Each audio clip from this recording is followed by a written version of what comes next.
Hello दोस्तों, आप सभी का the logical Indian YouTube channel में बहुत बहुत स्वागत है। मैं हूं एडवोकेट पंकज कुमार त्रिपाठी और आज हम चर्चा करेंगे कि ड्राइवरों ने किया चक्का जाम, काले कानून का काम तमाम।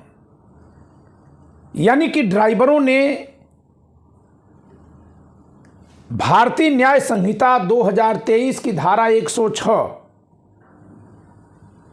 विशेषकर उसकी उपधारा 2 में जो गलत कानून लिखा है, वैसे तो उपधारा 1 में भी गलत है, 5 साल का कारावास मामूली नहीं होता है, लेकिन उपधारा 2 में तो 10 साल का कारावास और गैर जमानती अपराध।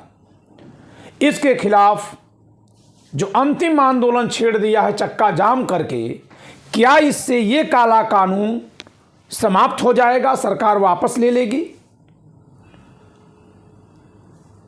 इसका क्या प्रभाव पड़ेगा? जो चक्का जाम किया गया है इससे क्या असर पड़ेगा, सरकार पर कितना दबाव पड़ेगा? एक बात। दूसरी चर्चा मैं करूंगा कि आखिर कानून क्यों बिगाड़ रही है सरकार, जब पहले से ठीक कानून हैं जिन विषयों पर, उन विषयों पर भी क्यों ऐसा कर रही है? तो क्या वसूली के लिए कानून बिगाड़ रही है सरकार? दोस्तों, कानून का विद्यार्थी होने के नाते, अधिवक्ता और शिक्षक होने के नाते मैं ये बखूबी देख पा रहा हूं कि बहुत सारे कानूनों को बिना किसी जरूरत के बेकार किया जा रहा है, जिसका कोई हासिल नहीं है। मैं आपको एक उदाहरण दे रहा हूं। मोटर व्हीकल एक्ट को बदल करके भारी भरकम जुर्माना लगाया गया। हेलमेट न लगाने पर 1000 रुपए का जुर्माना, सीट बेल्ट न लगाने पर 5000 रुपए, 10,000 रुपए का जुर्माना। आपने देखा होगा। हुआ क्या? हुआ ये कि अब अगर आप बिना सीट बेल्ट के पकड़े गए, तो अगर आप रईस जादे हैं, दबंग हैं, तब तो पुलिस कुछ नहीं करेगी। लेकिन अगर आप गरीब हैं, कमजोर हैं, किसी दूसरे जिले की गाड़ी लेकर किसी तीसरे जिले में गए हैं, बाहर के राज्य की गाड़ी लेकर इधर आए हैं। मैं अपने यहाँ यूपी में देखता हूँ, लखनऊ में, कि प्रायः दूसरे जिलों की गाड़ियों का नंबर प्लेट जिन गाड़ियों पर होता है, उन्हीं गाड़ियों को पुलिस ज़्यादा पकड़ती है। और फिर आप पर जब ऐसी धारा में चालान दिखाया जाएगा जिसमें 10,000, 20,000 जुर्माना लग जाएगा, फाइन लग जाएगी, तो आप उसको 2,000 रुपए दे करके छूटते हैं।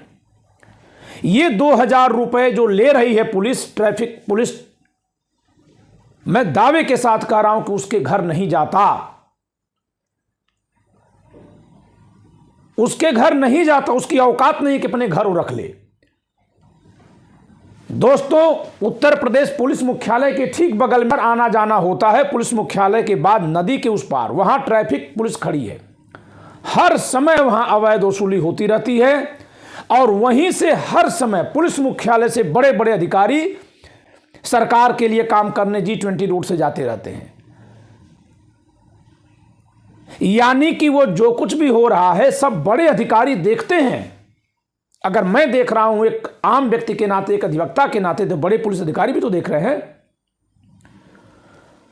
यानी ये सब कुछ वसूली के लिए किया जा रहा है। और ये सारा पैसा फिर क्या सरकारों के पास जाता है या सरकार में बैठे लोगों के पास जाता है?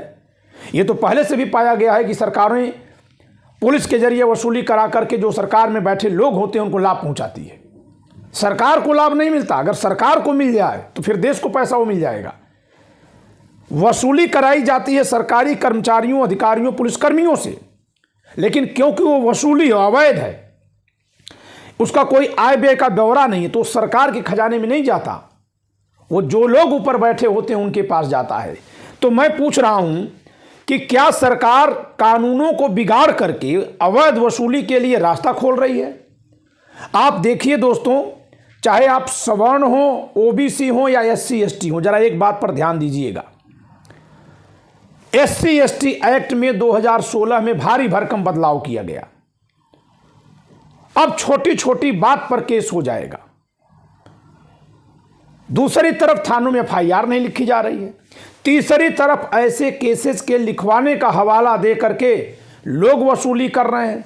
चौथी तरफ थाने में जब इस तरह का केस पहुंच जाता है, सूचना पहुंचती है जिसके खिलाफ, उससे पुलिस अप्रोच करके कहती है पैसा का लेन देन करिए, तब तो हम कम कर देंगे या हटा देंगे। यानी हर जगह जो कठिन कानून के नाम पर तमाशा किया जा रहा है देश में, उसका असली हासिल न्याय नहीं है, बल्कि पुलिस के जरिए आरोपी या पीड़ित के माध्यम से पैसा वसूलवाना है। ऐसा लग रहा है, ऐसा दिख रहा है। अब आप बताइए दोस्तों कि ड्राइवर अगर कहीं एक्सीडेंट करके पकड़ा जाएगा तो ये पुलिस के हाथ में है कि वो चालान में दिखाए कि घटना स्थल पर पकड़ा गया या कहीं दूर पकड़ा गया। कल्पना करिए कि कहीं किसी ड्राइवर से, किसी भी ड्राइवर से, और यहां ड्राइवर में केवल ट्रक ड्राइवर नहीं है, चाहे कार आप चलाते हो, चाहे ट्रक चलाते हो, चाहे डंपर चलाते हो, ट्रैक्टर चलाते हो या बाइक चलाते हो, अपनी या किसी और की, जिस समय आप चला रहे हैं ड्राइवर हैं। हाँ, ये अलग बात है कि जैसे हर एक कानून गरीबों पर जाते हैं, अंत में रसूखदार और पावरफुल लोग छूट जाते हैं। सरकार इस पर एक कानून बनाए ना। मैं कहता हूं मोदी सरकार से, अमित शाह जी से कहता हूं, योगी जी से कहता हूं कि एक व्हाइट पेपर जारी करके बता दें कि किस जाति के, किस समाज के, किस आर्थिक वर्ग के लोगों की जमानतें नहीं हुई हैं। आंखें चौंधिया जाएंगी सच्चाई देखकर। बीएचयू में रेप के आरोपी निकले हैं ना, चलवाएं बुलडोजर। अब मैं तो शुरू से किसी भी आरोपी के घर पर बुलडोजर चलाने के खिलाफ हूं, क्योंकि कानून इसकी इजाजत नहीं देता और क्योंकि ये गैर कानून दंड दे रही थी योगी सरकार। इसी नाते अब देखिएगा कुणाल पांडे के घर, अभिषेक चौहान के घर और कौन पटेल है उसके घर पर अब बुलडोजर नहीं चलेगा। देखिएगा आप, नहीं चलेगा। कहते हैं ना कानून अपना काम करेगा, अपना काम नहीं करेगा। कानून उनका काम कर रहा है जो बैठे हैं सत्ता में।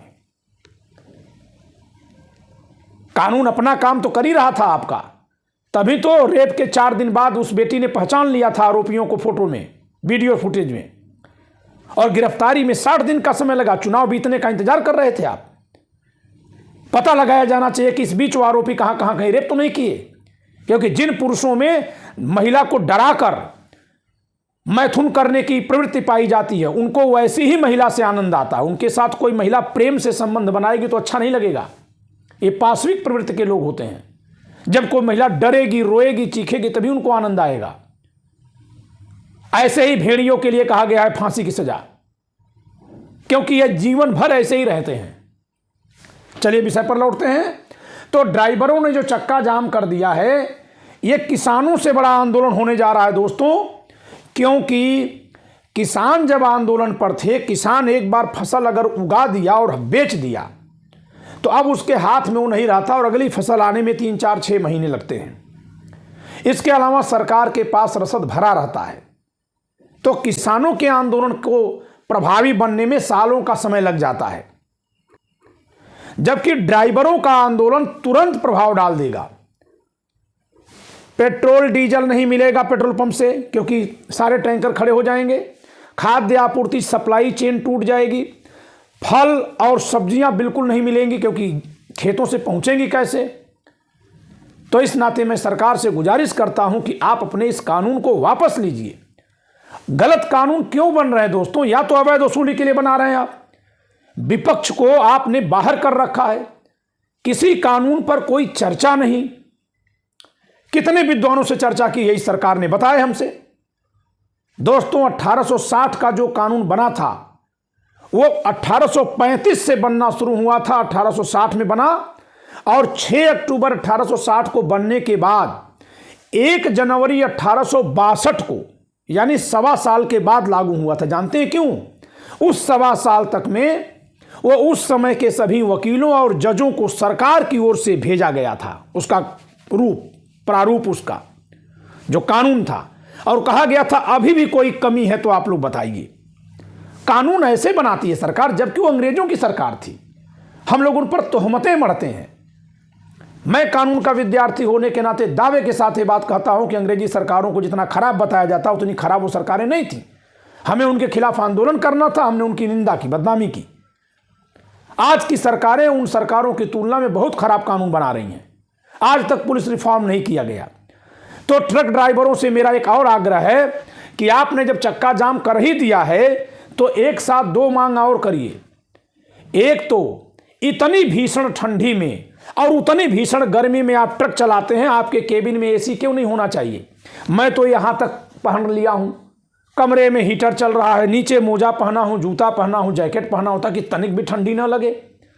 हमारे घर में अगर कोई घरेलू सहायिका काम करने आती है, हम लोग उनको भी सॉक्स देते हैं, स्लीपर देते हैं कि आपको गर्म पानी देते हैं गीजर का। लेकिन जो ट्रक ड्राइवर भीषण शीतलहरी में गाड़ी चला रहे हैं रात में या भीषण गर्मी में दिन में चलाते हैं, उनके केबिन में एसी क्यों नहीं लगेगा? तो एक तो इसकी मांग करिए आप लोग। दूसरी, आपकी एक मांग जो कानून से होनी चाहिए, यह मांग तो मैन्युफैक्चरर से होगी, लेकिन यह कानून से मांग होनी चाहिए कि आपकी केबिन में अगर कोई आपकी इच्छा के खिलाफ घुस रहा है तो उसे सख्त अपराध बनाया जाए। कहीं भी सड़क पर कोई ट्रक ड्राइवर या किसी भी ड्राइवर से मारपीट करता है, उसे सख्त अपराध अलग से बनाया जाए। ट्रक ड्राइवरों से मेरी अपील है कि आप मेरे द्वारा कही गई बात को मानिए। आपने इतना बड़ा आंदोलन किया है, इससे न केवल यह कानून वापस होगा बल्कि इसकी जगह पर हिट एंड रन को रोकने वाला एक अच्छा कानून बनेगा। मामूली दुर्घटना से भी कोई मर जाए तो उसके लिए अलग कानून बनेगा। और आपको अगर कोई मारता पीटता है, यानी किसी भी ड्राइवर को कोई मारता पीटता है, तो उसे सख्त अपराध बनाया जाएगा, वो एक अलग कानून बनेगा। अपने लिए मांग करिए। काले कानून को हटवाने के साथ साथ इतना बड़ा आंदोलन आप कर रहे हैं तो ये भी मांग करिए। और सरकार से मेरा आग्रह है कि केवल वसूली बढ़ाने के लिए आप कानून मत बनाइए। आपके सारे कानून वसूली बढ़ाने वाले हैं। आपके सारे कानून कहीं ना कहीं से पूंजीपतियों को, कंपनियों को लाभ पहुंचाने वाले हैं। आपके सारे कानून आपको अपनी जिम्मेदारियों से मुक्त करके जनता को तबाह करने वाले हैं। कठुआ रेप कांड में दोस्तों 8 साल की बच्ची को मंदिर में बंधक बना करके हिंदूवादी कुछ संगठनों के लोगों ने रेप किया, ऐसा प्रकाश में आया था। उसके बाद मोदी जी ने रेप के कानून को बड़ा कर दिया और कहा कि अब फांसी की सजा होगी। अरे हुजूर, जो लोग उन रेपिस्टों के पक्ष में नारा लगा रहे तो आपके पार्टी के लोग थे और संसद में आपने तमाशा कर दिया। अब आपके ही पार्टी के लोग बीएचयू में फिर रेप कर दिए। कहां गई आपकी बुलडोजर नीति? यानी आप अपने कानून लागू करने में निष्पक्ष नहीं हैं, कानून बनाने में तार्किक नहीं हैं। सड़क पर दुर्घटना होगी, जिसकी गाड़ी से उस पर सारी जिम्मेदारी, से सबकी जिम्मेदारी कहां गई दोस्तों? ट्रैफिक की कहां गई जिम्मेदारी? सड़कों पर टोल जिन सड़कों पर हम लोग दे रहे हैं, उन सड़कों का खस्ता हाल होता है। हर समय उस पर पैचिंग चलती रहती है। आप देखते होंगे पैच चल रहा है, यहां टुकड़ा कट गया तो उस पर पैच लगाते हैं। क्यों? इतना पैसा कहां जा रहा है? किसी भी सड़क पर टोल प्लाजा हर सड़क पे लग गया। हमारे बाप दादे के जमाने में तो टोल प्लाजा नहीं था। नेहरू सरकार को बहुत बदनाम करते हैं आप। आजादी के बाद की सड़कों पर कोई टोल नहीं लगता था। ये टोल अटल बिहारी वाजपेयी आए तब से लगना शुरू हो गया। हैवी टोल लगता है ट्रकों पर। लेकिन अगर कहीं उससे किसी का एक्सीडेंट हुआ तो सड़क पर जिसका एक्सीडेंट हुआ वो क्यों आ गया, ये जिम्मेदारी सरकार की नहीं, अब उस ट्रक ड्राइवर पे आ गई। और अगर वो सूचना दिया तो भी और नहीं दिया तो भी उसका जेल जाना तय हो गया। हैवी 5 साल की सजा, भारी भरकम जुर्माना। तो दोस्तों, इस कानून को हटवाने के लिए तो आप काम करिए ही, अपनी सुरक्षा के लिए भी आप कानून बनवाने के लिए लड़िए। मैं एक अधिवक्ता के नाते आपको अच्छी सलाह दूंगा कि आप किस तरह से अपने संगठन को आगे करके सामूहिक रूप से सरकार से मांग कर सकते हैं कि ट्रकों के ड्राइवरों से या किसी भी गाड़ी के ड्राइवरों से, देखिए लिखा जाएगा तो ड्राइवर शब्द लिखा जाएगा, लेकिन सड़क पर जो प्रायः मारपीट देखी जाती है वो उन ड्राइवरों से होती है जो किसी दूसरे की गाड़ी चला रहे होते हैं, या कोई गरीब बेचारा जो लोन लेकर के अपना ट्रक निकाला है और खुद चला रहा है। अक्सर मैं देखता हूं कि कार से जा रहे, स्कॉर्पियो से जा रहे, फॉर्च्यूनर से जा रहे लोग थोड़ी भी 3-5 हुआ गाड़ी रोकते हैं और उसको रोक कर मारते हैं। तो भले वहां ड्राइवर शब्द लिखा जाएगा, जो कानून बनेगा उसमें ड्राइवर शब्द लिखा जाएगा, लेकिन इन ड्राइवरों के खिलाफ प्रायः हिंसा होती रहती है। मैं तो कभी कभी इनकी मानसिक दशा को सोचता हूं कि जब ये गाड़ी लेकर चलते हैं तो कितना ये डरते रहते होंगे, हर समय डरते रहते होंगे। गांव में दबंगों से गरीब डरते हैं, लेकिन तब भी उनको ये भरोसा होता है कि इनसे हमारा एक रिश्ता है। अगर ये कुछ ज़्यादा जास्ती करेंगे तो अगल बगल के सब लोग परिचित हैं, दर्द सुना पाएंगे। ये इनके साथ जब सड़कों पर अत्याचार होता है तो इनको तो कोई जानने वाला भी वहाँ नहीं है, लोग देखते हैं कि मारपीट हो रही है, 4 लफंगे पीट रहे हैं किसी ड्राइवर को, कोई अपनी गाड़ी नहीं रोकता, लोग चले जाते हैं। तो ये ज़्यादा बड़ा अपराध था। इसको रोकने के लिए सरकार ने क्या किया, इसके लिए कानून बनाने की मांग करिए दोस्तों।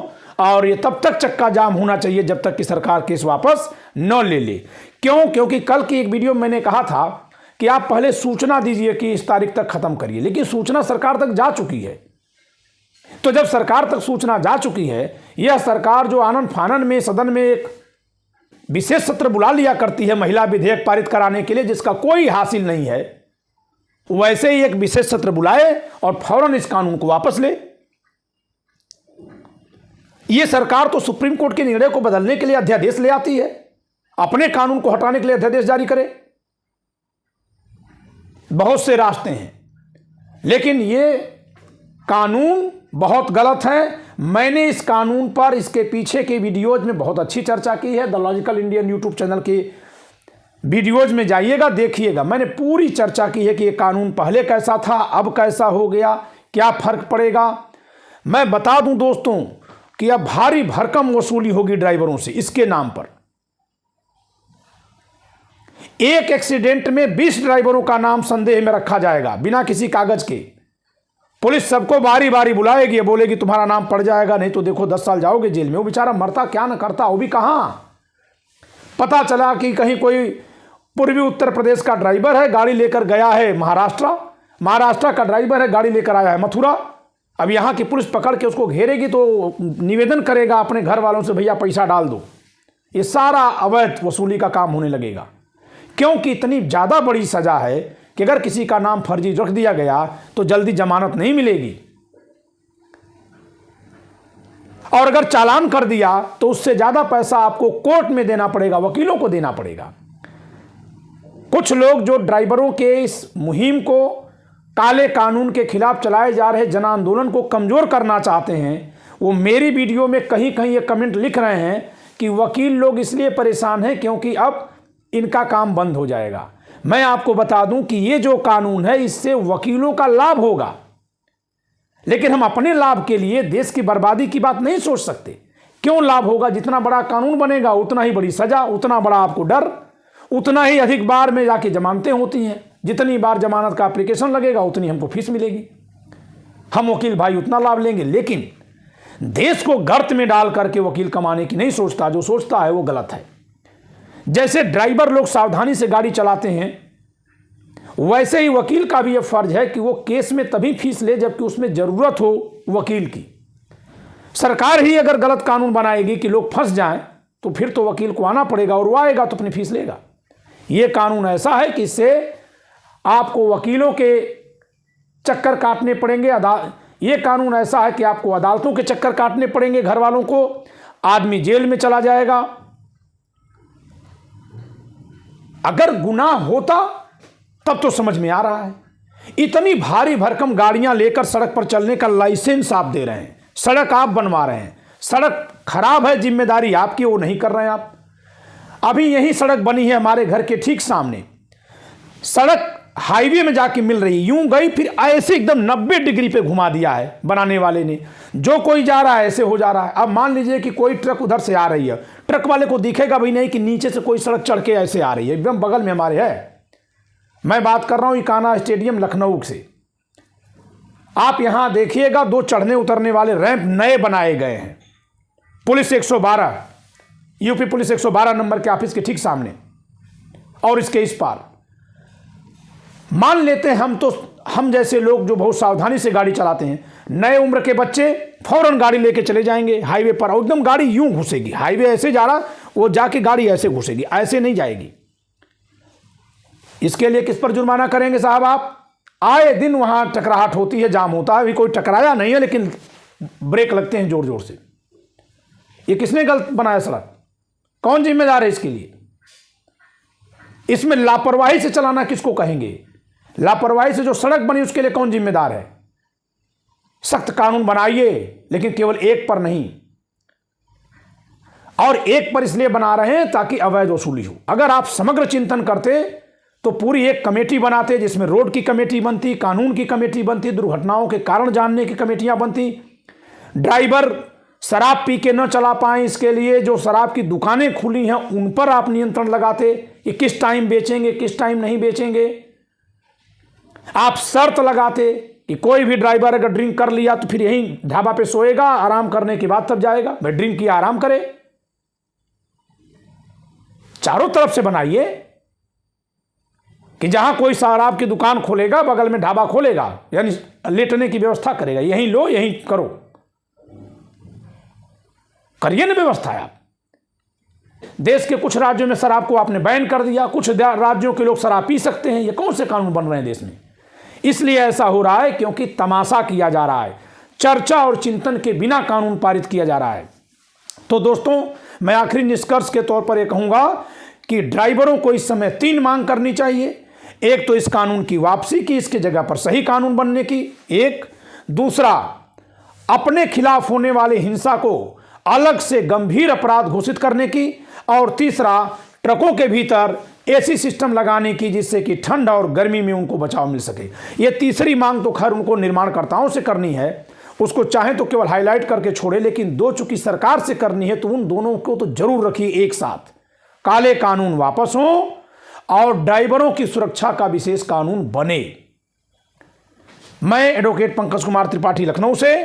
आज की वीडियो में इतना ही। मेरी वीडियो पसंद आई हो तो आप इसको लाइक करिएगा, शेयर करिएगा, चैनल को सब्सक्राइब नहीं किए हो तो जरूर करिएगा। धन्यवाद।